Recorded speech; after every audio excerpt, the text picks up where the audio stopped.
В Усть-Майском районе прошел республиканский турнир по национальным видам спорта. Соревнования посвятили памяти награжденного орденом мужества и героически погибшего в Чечне Александра Иванова. Подробнее Анна Соловьева. Начался турнир с прыжков через нарты. Затем спортсмены принимали участие в масс-рестлинге, борьбе хапсагай, бег с палкой по пересеченной местности 2 и 3 километра. Эти все мероприятия 15-й раз я посвящаю всем ветеранам боевых действий.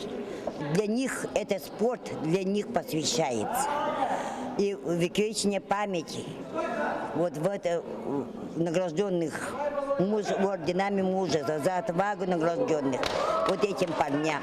Все соперники были сильными, и каждый был достоин победы. Борьба за первое место была очень напряженная. Выявлялись чемпионы республиканского турнира. В этом году у нас участвует 43 участника. Большинство участников с Усть-Майского района. Также приехал участник с Мегино-Кангаласского.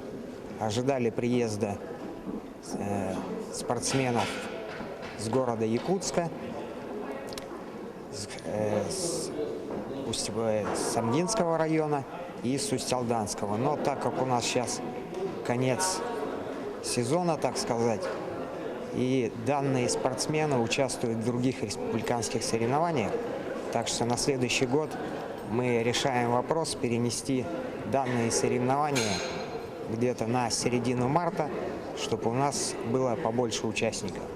Всем присутствующим участникам понравилось это мероприятие.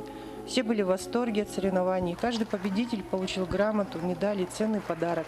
Это был 15-й республиканский турнир, посвященный памяти Александра Иванова. Анна Соловьева, Михаил Лукинин, ВК «Саха», Усть-Майский район,